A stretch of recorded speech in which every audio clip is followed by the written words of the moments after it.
একটা মুহূর্ত সব কিছু বদলে দিতে পারে জীবন। পদ্মা নদীতে ভয়াবহ দুর্ঘটনায় নিভে গেল 40টি তাজা প্রাণ। যারা সকলে রওনা হয়েছিল স্বপ্ন নিয়ে, বুক ভরা স্বপ্ন নিয়ে, কিন্তু তারা ফিরল না আর তাদের গন্তব্যস্থানে, ফিরল না আর বাড়ি। তার মধ্যে কেউ ছিল বাবা, কেউ ছিল মা, কেউ ছিল একমাত্র সন্তান।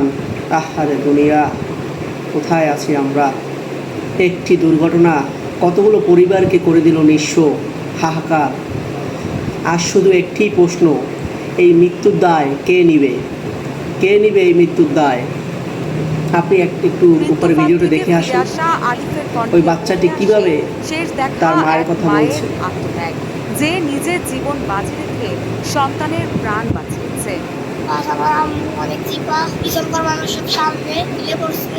আমার আম্মু উদাহরে সামনে ধাক্কা দিয়ে উদা হলাইছে, পিছনে সামনে ভর্তি করছি, সে আবারও প্রমাণ করে দিল যে মায়েরা নিঃস্বার্থভাবে সন্তানকে ভালোবাসে। মা সে তার বাচ্চাকে সেই বাস থেকে বের করে দিল, কিন্তু নিজে আর বের হতে পারল না। সে চেয়েছে তার সন্তান যাতে বেঁচে থাকুক মানুষের মাঝে, সেটাই তার চাওয়া ছিল, আর সেটাই বাস্তবে রূপান্তর হয়েছে। আপনারা কমেন্টে অবশ্যই বলে যাবেন এই দুর্ঘটনায় আসলে দায়ী কারা, কে আসলে দায়ী? সেই বাস ড্রাইভার যিনি হেল্পারের হাতে বাস উঠিয়ে দিয়ে তিনি পান খেতে নেমে গিয়েছিল, নাকি সেই ফেরি, যেই ফেরিতে কোনো বর্ডার দেওয়া ছিল না বিদায় আজ বাসটা নিমিষে পানিতে পড়ে গেল? যদি সেখানে একটি শিকল দিয়ে বর্ডার দেওয়া থাকতো তাহলে হয়তো বা বাসটি সেখানে বেঁচে থাকার সম্ভাবনা ছিল। কমেন্ট বক্সে সবাই সেটি লিখে জানাবেন। আরেকটি কথা না বললেই নয়, যখন সেই দুর্ঘটনাটা হচ্ছিল তখন 10-12 জনের মতো মানুষ সেখানে দাঁড়িয়ে ফোনে ছবি তুলছে, ভিডিও তৈরি করছে, কিন্তু কেউ সেইখানে লাফ দিয়ে নামলো না। সেখানে মাত্র 30 ফুট গভীর পানি ছিল বলে জানা গিয়েছে, কিন্তু বাসের উচ্চতাই তো ছিল 20 ফুট। বাসটি পড়েছিল খাড়া অবস্থায়, তাহলে সেখানে আর কত 10-12 ফুট বা 15 ফুট পানি নিচে ছিল।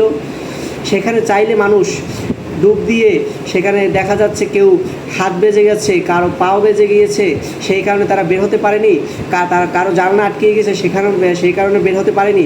এভাবে কয়েকজন মানুষই সেখানে নিবিড়ে প্রাণ হারিয়েছে। সেখানে যদি 4-5 জন লোক পানিতে নেমে তাদেরকে উদ্ধার কাজ চালাতো সাথে সাথে, তাহলে হয়তো বা আরও 10-12 জন লোককে তারা বাঁচাতে পারত। কোন বাংলাদেশে আমরা বসবাস করছি?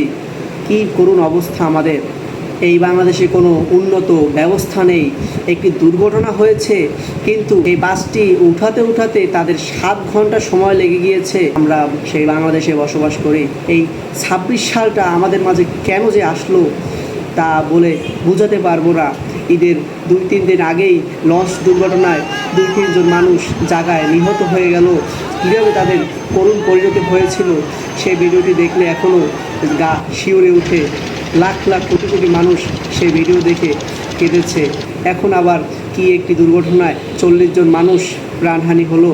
বাসটি কী সুন্দরভাবে আসতেছিল, হঠাৎ তার স্পিড বেড়ে গেল আর ব্রেক করলো না। এটা কিভাবে সম্ভব? কি হয়েছিল ড্রাইভার কি আদৌ ব্রেক চাপতে গিয়ে এক্সিলেটর চেপে ফেলেছিল, না তার কোনো জ্ঞান শক্তি তখন কাজ করেনি? কি হয়েছিল ভাই? কমেন্ট বক্সে আপনারা জানাবেন অবশ্যই।